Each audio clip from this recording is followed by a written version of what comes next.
Joseph Campbell, the man who taught us to be heroes once upon a time. In a quiet town in New York, a curious boy was born in 1904. His name was Joseph Campbell. He grew up with a deep love for stories. Not just bedtime stories, but big, powerful myth-tales of gods, heroes, dragons, and magic. While other kids were playing outside, Joseph was in his room reading legends about King Arthur, Native American spirits, Greek heroes like Hercules. His fascination with myths only grew stronger. He didn't just read stories, he started asking why people in every part of the world, from every culture and time period, told similar ones. Why do so many stories have heroes who go on journeys, face challenges, and come back changed? Why do we, as humans, need myths? That single question would shape Joseph Campbell's entire life as he grew older. Joseph studied everything he could: literature, philosophy, religion, and psychology. He went to college, traveled to Europe, and even spent 5 years just reading. On his own, in a cabin, during the Great Depression, while the world outside was struggling, Joseph was building something incredible inside his mind: a deep understanding of the power of story. Then, in 1949, he released the book that would change everything: The Hero with 1,000 Faces. In it, Campbell explained something amazing. No matter the country, no matter the culture, all hero stories follow the same path. He called it the hero's journey. Let's imagine it like this. A young person is living a normal life. Right. Something strange happens. They receive a call to adventure. Maybe they refuse at first, afraid to change. But soon they meet a mentor, gather courage, and begin their journey. Along the way, they face trials, enemies, temptations, and deep fears. But they keep going. Eventually, they reach the darkest point, the heart of the journey, what Campbell called the belly of the whale. It feels like death. But out of that dark moment, they are reborn. They gain wisdom or treasure. And finally, they return home not as the same person, but as someone transformed. That's the hero's journey. It's not just the story of Harry Potter, Frodo, Mona, or Luke Skywalker. It's your story, my story. All of us are on our own hero's journey. That's what made Campbell so special. He showed us that myths aren't just ancient fairy tales. They're maps for living. His idea caught fire. Movie directors, writers, artists, they all started using Campbell's heroes journey to shape their stories. Most famously, George Lucas credited Campbell's work for inspiring Star Wars. Luke Skywalker's journey from a farm boy to a Jedi follows Campbell's map. Exactly. In fact, when Lucas met Campbell, he told him, "You've helped me understand what I was really writing about." Campbell didn't just stop with one book. He spent decades writing more. Like The Masks of God, a 4-volume series where he explored the world's mythologies, comparing myths from all cultures and showing how they all speak the same deep truths. But it wasn't until his old age that Joseph Campbell became truly famous. In 1988, public television released a series of interviews between Campbell and journalist Bill Moyers. It was called The Power of Myth. Sitting in a quiet room, surrounded by books, Campbell spoke like a wise old friend. He didn't shout or preach. He just shared what he'd learned: that myths still live in us, that stories guide us, that life itself is a sacred adventure. One phrase from those interviews became legendary: follow your bliss.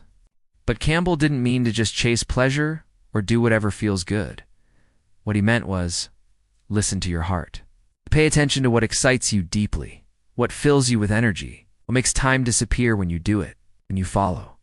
That feeling, your bliss, you are walking the path of the hero.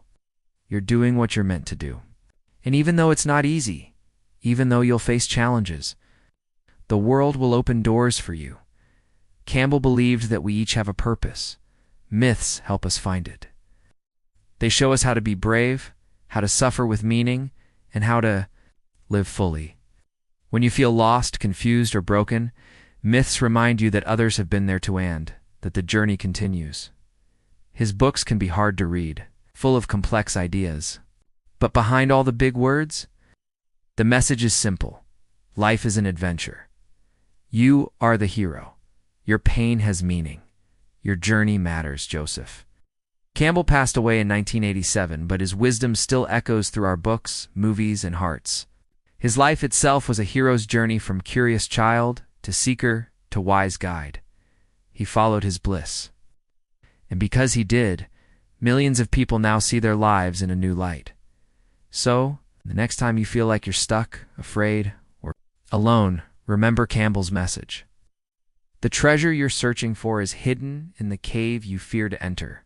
The dragon guarding it isn't just outside, it's inside. And if you dare to step into that darkness, you won't just find gold. You'll find yourself. That's the power of myth. That's the legacy of Joseph Campbell.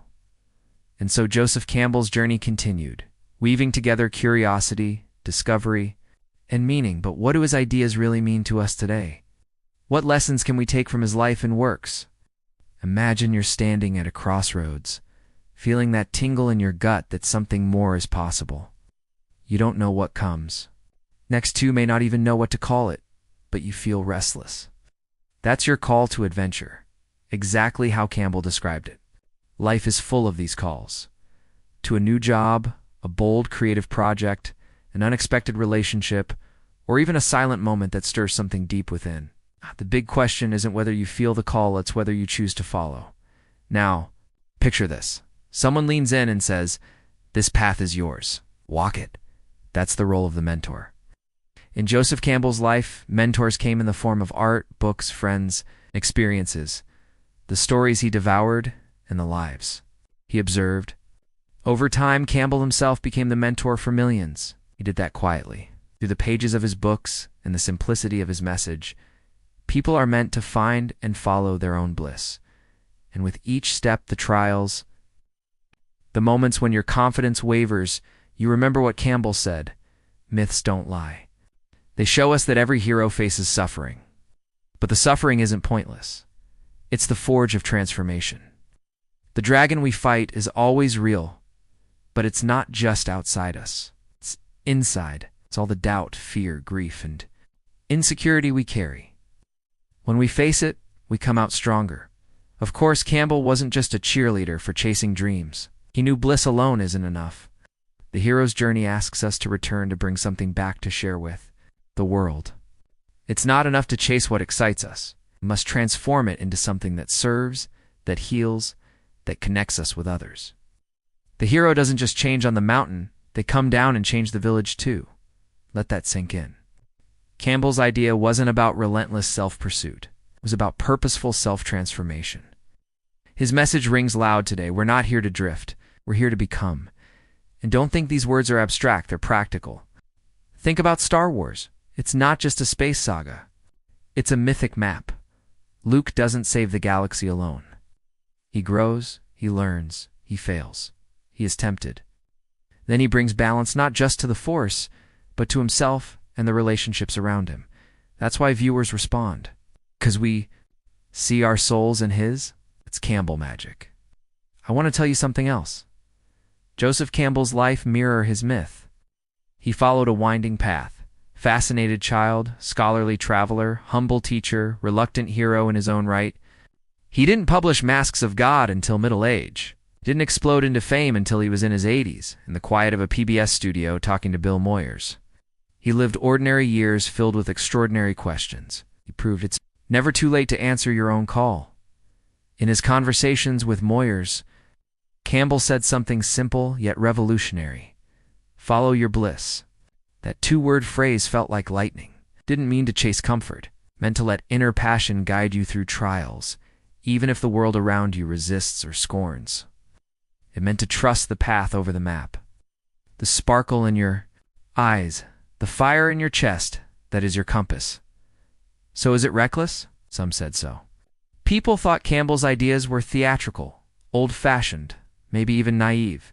But Campbell didn't care. He said, myth is about what really matters. It's not fluff. It's the language we think in, the rituals we build, the emotions we feel most profoundly. Myths aren't extinct stories. They're living processes in our minds and hearts. That's why Joseph Campbell still matters. In a world of algorithms, noise, screens, and distractions, Campbell invites us to pause, to notice that call, to gather our courage, to step forward and transform. He reminds us that we live in stories and we are the heroes. I want you to pause right now and ask, what is your hero's journey? Where did it begin? Maybe in a moment of pain or a dream. Maybe in seeing a light that said, you can do more. Maybe in finding a mentor, a teacher, a voice that said, yes, you belong in this story. Now ask, what trials are ahead? What dragons are waiting? Fear, doubt, the voices that say you're not good enough. These are the gates we cross, the steep climbs we make. Don't need to slay anything external. The hero's challenge is internal, to grow through hardship, to find meaning in difficulty,